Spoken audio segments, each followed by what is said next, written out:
40,000 տարի։ Սա այն ժամանակն է, որը բաժանում է հաձաբե երեխային մոլորակի ցանկացած այլ երեխայից։ Մինչ ամբողջ աշխարհի տղաները արթնանում են դպրոցների էկրանների համար, Տանզանիայում 6 կամ 7 տարեկան երեխաները արթնանում են առից առաջ, հետելու աֆրիկյան սավաննայի ամենավտանգավոր կենդանիներից մեկին՝ մացառախոզին։ Զրահապատ կրծող, 35 սանտիմետրանոց փշերով, որոնք ընդունակ են ծակել առյուծի սիրտը։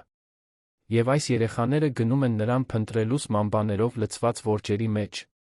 Եթե դուք սիրում եք վայրի կենդանիներ, իսկական վավերագրական ֆիլմեր, մի հեռացեք այս տեսանյութից։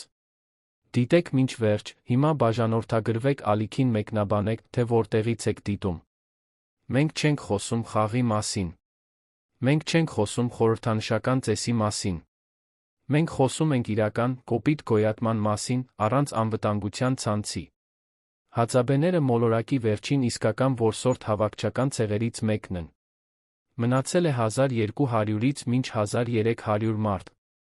Նրանցից միայն 300-ից 350-ն են դեռ ապրում բացառապես նրանով, ինչ առաջարկում է հողը։ Մնացածը մղվել են քաղաքակրթության լուսանցք, ստիպված են աշխատանք մուրալ ֆերմաներում կամ զվարճացնել զբոսաշրջիկներին մի կյանքի ցուցադրություններով, որն այլս չեն կարող լիարժեք ապրել։ Բայց հյուսիսային Տանզանիայի Էյասի լճի ամենահեռավոր շրջաններում ժամացույցը երբեք առաջ չի շարժվել։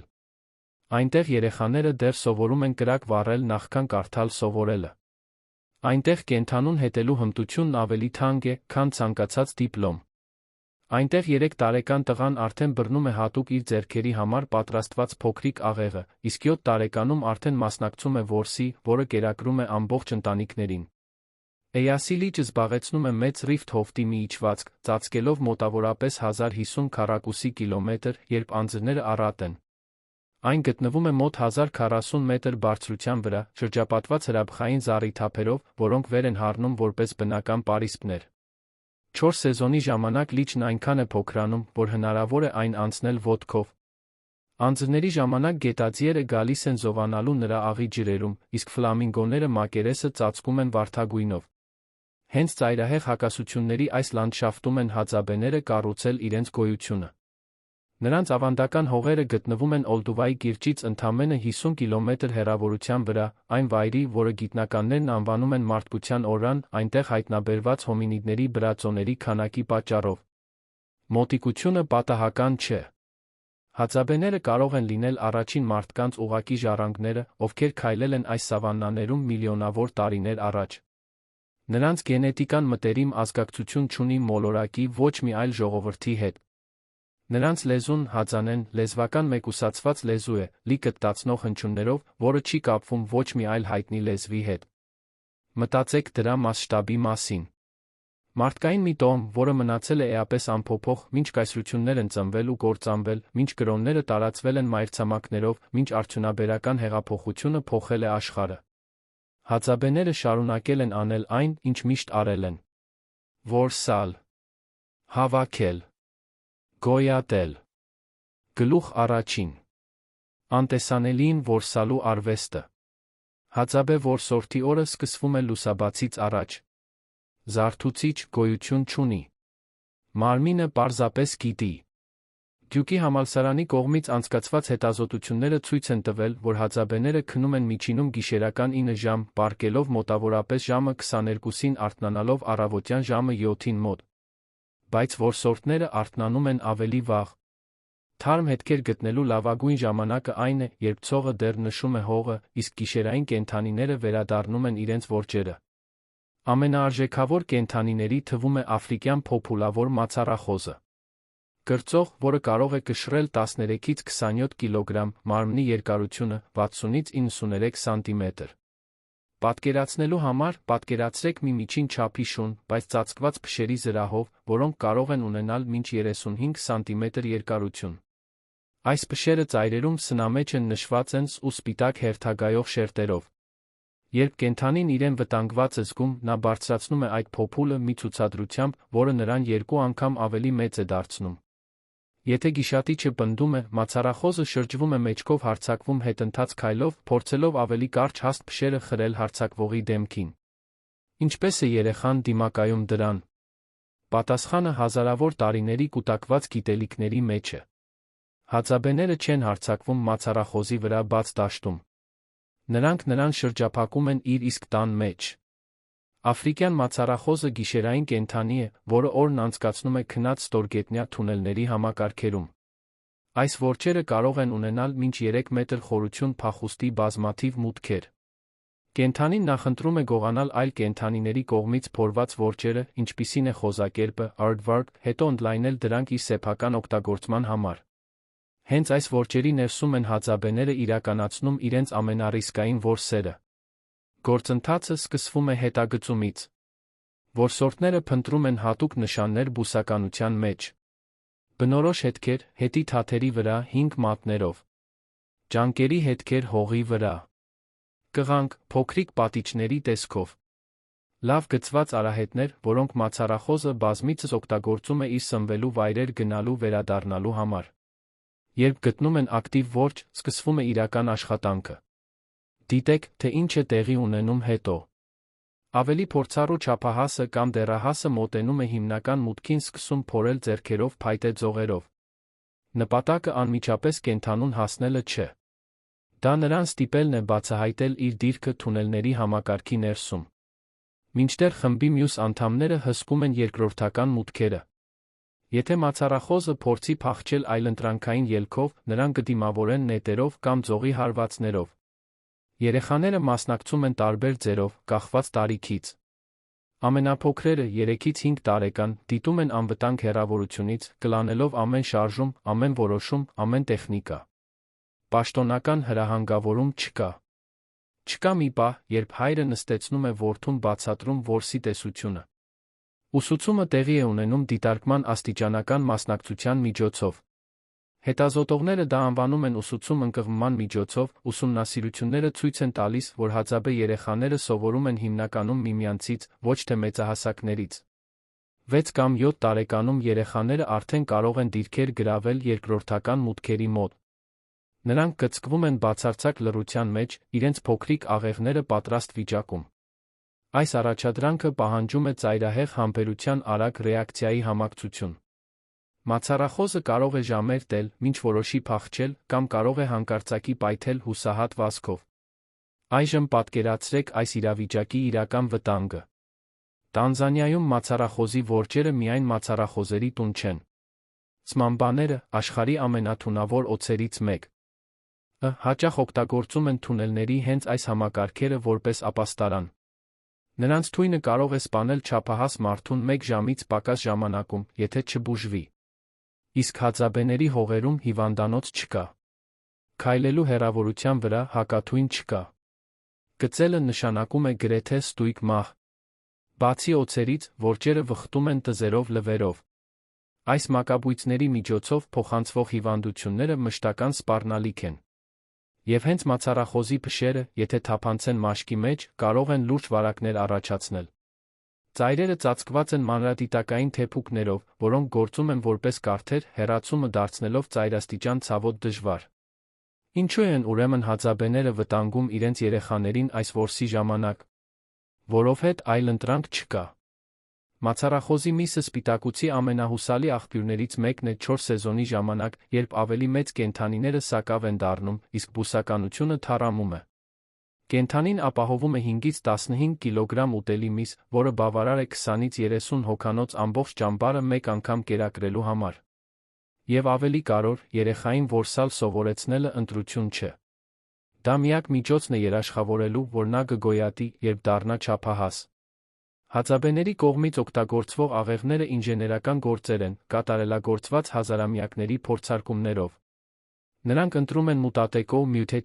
կոչվող հատուկ ծառի փայտը, յուրաքանչյուր աղեղը ձեռքով ձավորելով այնքան ժամանակ, մինչ դրա կորությունը ճշգրիտ համապատասխանի նետաձիգի բազկի երկարությանը։ Նետերն էլ ավելի բարդ են։ Ծայրը սովորաբար մետաղից է, որը ձեռք է բերվում հարանդատոգա, ցեղի հետ փոխանակման միջոցով, ովքեր ավանդական դարբիններ են։ Բայց իսկական գաղտնիքը թույնի մեջ է։ Հածաբեները պատրաստում են սկպչուն մածուկ, եռացնելով ադենիում բոհեմիանում (Adenium bohemianum) կոչվող բույսի հյութը, որը ժողովրդականորեն հայտնի է որպես անապատի վարդ։ Այս տոքսինը, երբ մտնում է կենդանու արյան մեջ, մի քանի ժամվա ընթացքում առաջացնում է աստիճանական կաթված։ Որսորդները ստուգում են թույնի ուժգնությունը, համտեսելով որսի արյան կաթիլները։ Եթե համը դառն է այրում է լեզուն, թույնը բավականաչափ ուժեղ է։ Երեխաները սովորում են պատրաստել այս թույնը, դիտելով մեծերին։ Սովորում են, թե որ բույսերն օգտագործել, որքան ժամանակ եռացնել, ինչպես կիրառել ճիշտ քանակությունը նետի ծայրին։ Այս գործընթացում սխալը կարող է նշանակել անարդյունավետ նետ, որը միայն կատաղեցնում է որսին, կամ չափից մեծ չափաբաժին, որն աղտոտում է միսը, այն դարձնում վտանգավոր սպառման համար։ Մացառախոզի որսը հազվադեպ է արագ ավարտվում։ Այն կարող է խլել համբերատար փորման ժամեր, ընդմիջված բացարձակ լարվածության պահերով, երբ կենդանին որոշում է շարժվել։ Երբ վերջապես մացառախոզը շրջափակվում է թունելի առանց ելքի մի հատվածում, ամենափորձառու որսորդը պետք է կայացնի վճռորոշ որոշում։ Օգտագործել երկար նիզակ, նրան անվտանգ հեռավորությունից սպանելու համար, ռիսկի ենթարկելով շատ միս վնասելը, թե մոտենալ բավականաչափ ճշգրիտ հարվածի համար, ռիսկի ենթարկելով կենդանու պաշտպանական հարձակումը։ Առյուծներ են մահացել, ծակված մացառախոզի փշերով։ Հովազներ, բորենիներ։ Գիտական գրառումները փաստում են մարդկանց դեպքեր, ովքեր մահացել են կենսական օրգաններ թափանցած փշերի առաջացրած վարակներից։ Յուրաքանչյուր որս ռիսկի հաշվարկ է, որն այս երեխաները սովորում են անել բնազդաբար, երբեք չլսելով հավանականության կամ վիճակագրության մասին։ Երբ որսը հաջողվում է, արտասովոր մի բան է տեղի ունենում։ Լռություն։ Մի պահ բոլորը կանգ են առնում։ Վտանգն անցավ։ Սնունդը երաշխավորված է։ Հետո խումբը միասին աշխատում է կենդանուն որջից հանելու, փշերը զգուշությամբ հեռացնելու ճամբար տեղափոխումը պատրաստելու համար։ Եթե կենդանին չափազանց ծանր է տեղափոխելու համար, ամբողջ ճամբարը տեղափոխվում է որսի վայր։ Հածաբեները քոչվոր են։ Նրանց տները ճյուղերից թփերից պատրաստված ժամանակավոր կառույցներ են, որոնք կարող են կառուցվել ժամերի ընթացքում լքվել առանց զղջման։ Միսը երբեք չի պատկանում այն որսորդին, ով հասցրել է վերջնական հարվածը։ Այն պատկանում է բոլորին։ Սա հածաբե հասարակության հիմնարար սկզբունքն է, որը ոչ մի երեխա կարիք չունի պաշտոնապես սովորելու, քանի որ այն առկա է ամեն ուտեստի մեջ, ամեն բաշխման մեջ, համայնքային կյանքի ամեն պահի մեջ։ Ագահությունը գոյություն չունի հածաբեների մոտ։ Հածանե լեզվով սննդի անհատական տիրապետման բառ չկա։ Սնունդը գտնվում է, սնունդը կիսվում է, սնունդը անհետանում է, վաղը ցիկլը նորից սկսվում է։ Գլուխ երկրորդ։ Ազատության գինը։ Հածաբե երեխայի կյանքը հենց իրենց, հածաբեների կողմից չի ռոմանտիկացվում։ Նրանք իրենց չեն տեսնում որպես իդեալականացված անցյալի պահապաններ։ Նրանք պարզապես ապրում են միակ ձով, որը գիտեն, որը ընտրում են շարունակել իմանալ։ Բայց թվերը պատմում են մի պատմություն, որը պետք է լսվի։ Հածաբեների շրջանում կյանքի միջին տողությունը տատանվում է 40 տարվա սահմաններում։ Դա չի նշանակում, որ մեծահասակները մահանում են 40 տարեկանում։ Դա նշանակում է, որ մանկական մահացությունը կործանարար բարձր է, միջինը ցած քաշելով։ Երեխաները մահանում են հիվանդություններից, որոնք հեշտությամբ բուժելի կլինեին ցանկացած հիվանդանոցում։ Մահանում են որսի ժամանակ տեղի ունեցած դժբախտ պատահարներից։ Մահանում են սովից հատկապես դժվար տարիներին։ Նրանք, ովքեր գոյատում են մինչ չափահաս տարիք, հաճախ ապրում են երկար առողջ կյանք, արտասովոր դիմացկուն իմունային համակարգով գրեթե առանց ժամանակակից քրոնիկ հիվանդությունների, ինչպիսիք են դիաբետը, գիրությունը կամ սրտային հիվանդությունները։ Հետազոտողները պարզել են, որ հածաբեների աղիքային միկրոբիոտան մարդկային պոպուլյացիաներում երբեք գրանցված ամենաբազմազաններից մեկն է։ Այս բակտերիալ բազմազանությունը, որը ձևավորվել է ամբողջությամբ վայրի դիետայի բնական միջավայրի մշտական ազդեցության շնորհիվ, պաշտպանություն է ապահովում բորբոքումների աուտոիմուն հիվանդությունների դեմ, որոնք տանջում են արդյունաբերական հասարակություններին։ Ուսումնասիրությունները ցույց են տվել, որ ընդամենը 3 օր հածաբեների նման դիետայի հետելը կարող է աղիքային բակտերիալ բազմազանությունը մեծացնել մինչ 20%-ով։ Բայց այս գիտական գիտելիքը չի պաշտպանում հածաբեներին ամենահամար սպառնալիքից, որին նրանք բախվում են՝ տարածքի կորստից։ Վերջին 50 տարիների ընթացքում հածաբեները կորցրել են իրենց նախնիների հողերի մինչ 90%-ը։ Իրաք, ֆերմերները առաջացել են հյուսիսից, որսի հողերը վերածելով սոխի պլանտացիաների։ Մանգոլա, Մենգոլա տարածաշրջանը դարձել է Արևելյան Աֆրիկայի սոխի արտադրության հիմնական կենտրոնը, բայց այս գյուղատնտեսական առաջընթացը եկել է սավաննայի հաշվին, որը պահում էր հածաբեներին։ Հարավ-արևելքից Դատոգա, Դեյթոգա հովիվները բերել են իրենց այծերի տավարի հոտերը, ոչնչացնելով տեղական բուսականությունը արոտավայրեր ստեղծելու համար, չորացնելով ջրի փոքր մարմինները, որոնք հածաբեներն օգտագործում էին, որսալով վայրի կենդանիներին մինչ տեղական անհետացում։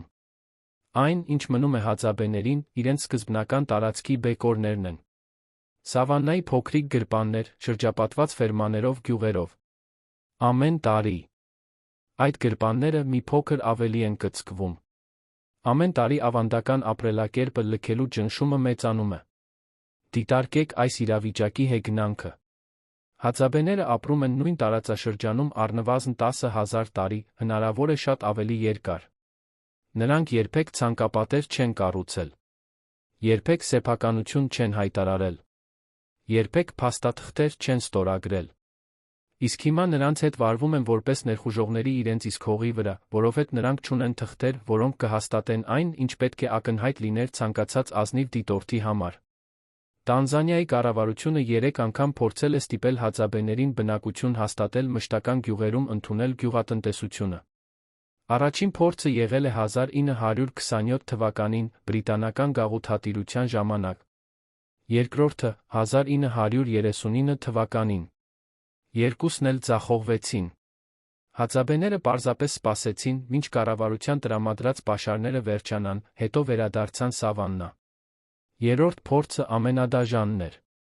1965 թվականին, արդեն անկախ Տանզանիայի կառավարության օրոք, հածաբեները հավաքվեցին զինված ուղեկցությամբ ստիպված եղան ապրել մի բնակավայրում, որտեղ միսիոներները դպրոց-հիվանդանոց էին կառուցել։ Նպատակը նրանց քաղաքակրթելն էր։ Արդյունքը աղետալի էր։ Իրենց կյանքում առաջին անգամ փակված լինելով փոքր տարածքներում, առանց սովորական շնչառական հիվանդությունների դեմ իմունիտետի, հածաբեները ջախջախվեցին կարմրուկի համաճարակներից, թոքային վարակներից։ Շատերը մահացան, հատկապես երեխաները։ Ողջ մնացածները փախան հետ, սավաննա, հենց որ հնարավորություն ունեցան։ Բնակավայրը լքվեց։ Այս փորձը խորը սպիեր թողեց ժողովրդի հավաքական հիշողության մեջ։ Այդ ժամանակից ի վեր ոչ մի լայնածավալ ջանք չի գործադրվել բնակեցումը պարտադրելու համար։ Բայց ճնշումը շարունակվում է այլ ձևով։ Արմուտքում հածաբեների հողերը վերածվել են մասնավոր որսորդական արգելոցի, որտեղ հածաբեներին պաշտոնապես արգելված է որս անել։ Միսիոներական դպրոցները շարունակում են փորձել գրավել երեխաներին կրթության խոստումներով, նրանց ամիսներով կամ տարիներով բաժանելով իրենց ընտանիքներից։ Հածանե լեզուն, թե դեռ բնականորեն սովորեցվում է երեխաներին, ՅՈՒՆԵՍԿՕ-ի կողմից դասակարգվում է որպես խոցելի, քանի որ դրա օգտագործումը գնալով ավելի է սահմանափակվում տնային միջավայրով։ Եվ այնուամենայնիվ, հածաբեները համառում են։ 300 մարդ դեռ արթնանում է առից առաջ, որսի գնալու համար։ Դեռ պատրաստում են իրենց աղեղները մուտատեկո փայտից։ Դեռ պատրաստում են ադենիումի թույնը։ Դեռ սովորեցնում են իրենց երեխաներին հետել մացառախոզերին, ճանաչել ուտելի բույսերը, կրակ վառել փայտիկների շփումով։ Դեռ հավասարապես կիսում են մսի յուրաքանչյուր կտորը ճամբարի բոլոր ընտանիքների մեջ։ EPM պարը դեռ տեղի է ունենում նորալուսնի գիշերներին։ Տղամարդիկ ներկայացնում են անցյալի որսի տեսարաններ շարժումների միջոցով, որոնք պատմություններ են պատմում առանց բառերի։ Կանայք մասնակցում են լրացնող դերերով, ամբողջ համայնքը ամրապնդում է կապերը, որոնք նրանց միավորված են պահում։ Մեյթոկո արարողությունը դեռ նշում է աղջիկների անցումը հասունության։ Ծերերը դեռ պատմություններ են պատմում կրակի շուրջ հածաբեների պատմության 4 դարաշրջանների մասին, ժամանակների սկզբի մազոտ հսկաներից մինչ ներկայիս ժողովուրդը։ Հածաբե երեխաների համար տարբերություն չկա խաղի ուսման, աշխատանքի կյանքի մեջ։ Հետազոտողները նկատել են, որ տղաները հաճախ կառուցում են փոքրիկ ճամբարներ մեծահասակների ճամբարների կողքին, որտեղ նրանք նմանակում են բոլոր գործողությունները, որոնք տեսել են մեծերի կողմից։ Թիթեռներ են որսում իրենց փոքրիկ աղեղներով, դրանք հանձնում աղջիկներին, ովքեր ձացնում են, թե եփում են դրանք երակայական խարույկների վրա։ Այս խաղային սնունդը այնուհետ կիսվում է, հետելով բաժանման ճիշտ նույն կանոններին, որոնք օգտագործվում են մեծահասակների կողմից։ Առանց գիտակցելու, երեխաները յուրացնում են իրենց մշակույթի հիմնարար արժեքները։ Առատաձեռնությունը, համագործակցությունը, համբերությունը, ուշադրությունը շրջակա միջավայրի մանրուքների նկատմամբ, հողը կարդալու ունակությունը, ինչպես ուրիշները կարդում են գրքերը։ Հացաբեները չեն հավատում, որ մեծահասակները պետք է ասեն երեխաներին, թե ինչ անել։ Հետազոտողները, ովքեր ուսումնասիրել են նրանց երեխաների դաստիարակության պրակտիկաները, պարզել են, որ հացաբե ծնողները երեխաներին տեսնում են որպես իրենց սեփական կրթության համար պատասխանատու։ Չափից շատ միջամտելը, նրանք հավատում են, կարող է խանգարել երեխային սովորել այլ հավասարապես կարևոր հմտություններ։ Այս ինքնավարությունը չի նշանակում անտեսում։ Ծնողները միշտ տեղյակ են, թե որտեղ են իրենց երեխաները ինչ են անում։ Բայց հազվադեպ են միջամտում, քանի դեռ իրական վտանգ չկա։ Արդյունքը մի մանկություն է, որը տարօրինակ գտվար արմատյան դիտորդների համար։ 2 տարեկան երեխաներ, խաղալիս խարույկների մոտ առանց մշտական հսկողության։ 5 տարեկան երեխաներ, սուր դանակներով աշխատելիս, օգնելու սնունդ պատրաստել։ 7 տարեկան երեխաներ, մասնակցելով պոտենցիալ մահացու մացառախոզի որսերին։ Եվ այնուամենայնիվ ուսումնասիրությունները ցույց են տալիս, որ այս մոտեցումը ձևավորում է արտասովոր իրազեկ, ճկուն խնդիրները համագործակցաբար լուծելու ունակ մեծահասակներ։ Թերս կա մի բան, որ ժամանակակից աշխարհը մոռացել է, իսկ հացաբեները երբեք չեն կորցրել։ Հացաբեների դիետան կտրուկ փոխվում է սեզոնների հետ։ 4 սեզոնի ժամանակ, մայիսից հոկտեմբեր, որսն ավելի արդյունավետ է դառնում, քանի որ նոսր բուսականությունը կենդանիներին կենտրոնացնում է մնացած սակավաթիվ ջրի աղբյուրների շուրջ։ Մացառախոզերը, բաբուինները, դիկդիկները, դամանները, մանգուստները երբեմն ավելի մեծ որսերը, ինչպիսիք են զեբրերը, իմպալաները, ապահովում են անհրաժեշտ սպիտակուցը։ Ներքին օրգանները, հատկապես լյարդը, սիրտը, անմիջապես խորովում սպառվում են որսորդների կողմից, որպես պարկ ջանքերի համար, որպես սննդանյութերի կենտրոնացված աղբյուր։ Անձրային սեզոնի ժամանակ, նոյեմբերից ապրիլ, դիետան փոխվում է դեպի մրգեր, հատապտուղներ, մեղր։ Մեղրը թերս ամենաարժեքավոր սնունդն է հացաբեների համար, գերազանցելով նույնիսկ մսին իրենց նախապատվությամբ։ Նրանք գիտեն վայրի մեղուների 7 տարբեր տեսակներ, հստակ գիտեն, թե որտեղ երբ է յուրաքանչյուրը մեղր արտադրում։ Տղաները սկսում են սովորել մեղրի հավաքումը 5 կամ 6 տարեկանում, մագլցելով հսկայական բաոբաբների վրա, հասնելու փեթակներին, որոնք կարող են լինել գետնից տասնյակ մետրեր բարձրության վրա։ Բաոբաբները կենտրոնական են հացաբեների գոյության համար։ Այս մոնումենտալ ծառերը, որոնցից մի քանիսը հազարավոր տարիների են, ապահովում են վիտամին K-ով հարուստ պտուղներ, սննդարար սերմեր ապաստարան փեթակների համար, որոնք արտադրում են այդքան ցանկալի մեղրը։ Հացաբեները երբեք չեն կտրում կենդանի բաոբաբները։ Երբեք չեն կտրում ոչ մի կենդանի ծառ։ Նրանց հարաբերությունները անտառի հետ փոխադարձության են, ոչ թե շահագործման։ Այդ պատճառով Էասի լճի շրջակա սավաննաները մնում են առողջ կենսաբազմազան, նույնիսկ երբ անտառները ամբողջ աշխարհում անհետանում են։ Հացաբե կանայք մասնագիտացված հավաքողներ են, ովքեր գիտեն ավելի քան 50 տարբեր ուտելի բույսեր։ Օգտագործելով կարծր փայտից պատրաստված փորող ձողեր, նրանք գտնում են մինչ 50 սանտիմետր խորության վրա թաղված պալարները։ Գործընթացը ճշգրիտ գիտելիք է պահանջում։ Նրանք ճանաչում են ճիշտ բույսերը մակերեսի տերներով կամ ворթերով, ապա հարվածում են հողին, լսելով սնամեջ ձայնը, որը մատնանշում է ստոր պալարի առկայությունը։ Պալարը առանց կոտրելու հանելը պահանջում է կատարելագործված տեխնիկա, քանի որ կոտրված պալարը նշանակում է վատնված սնունդ։ Հավաքչության այս հմտությունները ապահովում են հացաբեների կողմից սպառվող կալորիաների մեծ մասը, հատկապես այն ժամանակահատվածներում, երբ որսը արդյունավետ չէ։ Երեխաները ուղեկցում են մայրերին տատիկներին վաղ տարիքից, սկզբում միայն դիտելով, հետո օգնելով տեղափոխել, ի վերջո հավաքելով ինքնուրույն։ 10 կամ 12 տարեկանում հացաբե աղջիկը արդեն տիրապետում է բոլոր անհրաժեշտ գիտելիքներին, իրեն ընտանիքին կերակրելու համար։ Հացաբե որսորդները օրական միջինը ծախսում են ընդամենը 3-ից 4 ժամ սնունդ հայթայթելու գործողությունների վրա։ Սա հակասում է պրիմիտիվ ժողովուրդների մասին տարածված պատկերացմանը, թե նրանք աշխատում են լուսաբացից մինչ մայրամուտ պարզապես գոյատելու համար։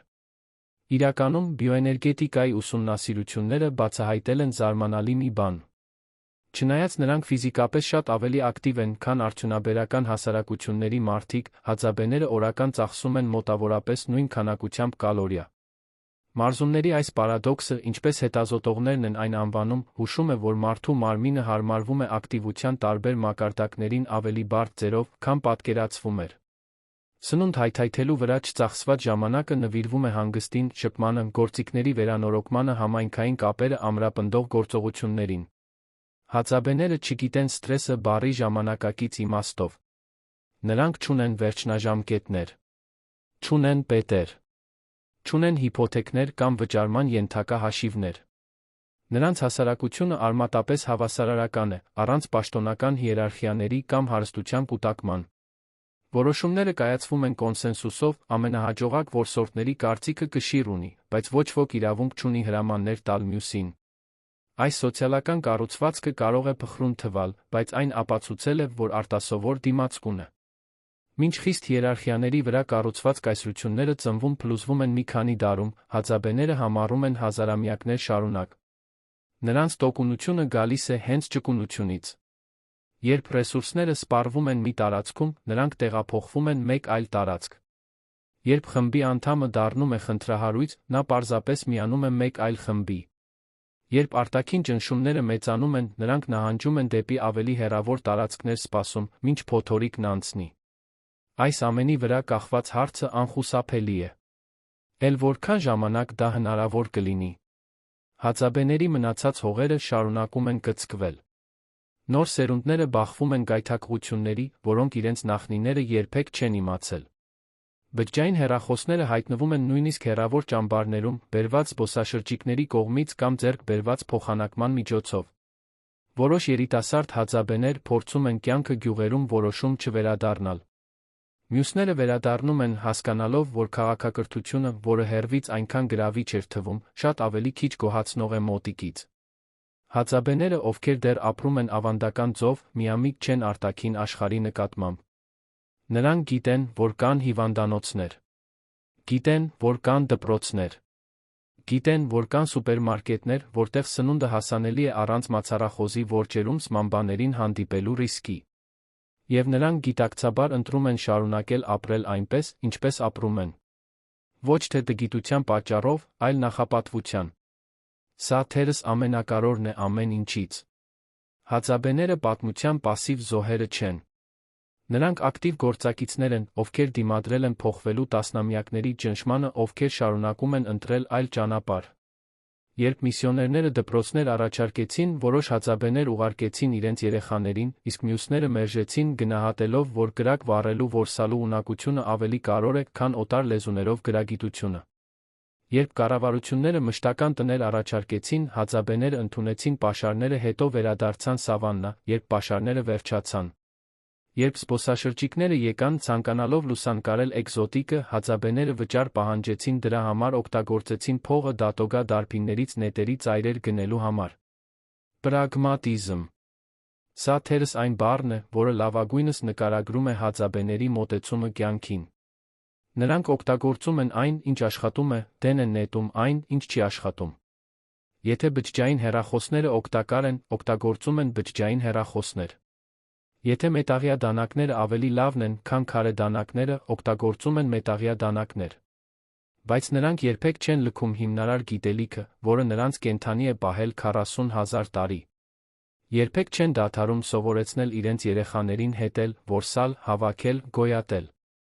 Արը իջնում է Էյասի լճի վրա, ինչպես իջել է 40,000 տարի։ Հածաբե երեխան վերադառնում է ճամբար քերծված ձեռքերով, փշերից նշված մաշկով մի ժպիտով, որը թարգմանության կարիք չունի։ Չկան մրցանակներ։ Չկան մեդալներ։ Միայն միս, որը այդ գիշեր կկերակրի 25 բերան։ Դյուկի համալսարանի գիտնականները ճանապարհորդում են հազարավոր կիլոմետրեր, ուսումնասիրելու այն, ինչ այս երեխաները արդեն գիտեն իրենց արյան մեջ։ Հետազոտողները փաստագրում են տեխնիկաներ, որոնք ոչ մի ձեռնարկ չի կարող սովորեցնել։ Մարդաբանները թեզեր են գրում գիտելիքների մասին, որոնք անցնում են հորից որդուն առանց միակ գրավոր բառի։ Բայց թերս ամենամեծ դասը ակադեմիական ուսումնասիրությունների մեջ չէ։ Այն հարցի մեջ է, որը հածաբեների գոյությունը դնում է մեր առջ։ Ինչ կորցրեցինք մենք, երբ հողը փոխեցինք ասֆալտի հետ, համայնքը մրցակցության հետ, ներկան կուտակման հետ։ 300 մարդ։ Սա այն հածաբեների թիվն է, ովքեր դեռ ապրում են իրենց նախնիների նման։ 300 պահապան մի գիտելիքի, որը մարդկությունից հազարամյակներ խլեց կառուցելու համար, որը կարող է անհետանալ միակ սերնդի ընթացքում։ Յուրաքանչյուր երեխա, ով սովորում է որսալ մացառախոզին, ոչ միայն երաշխավորում է ընթրիք,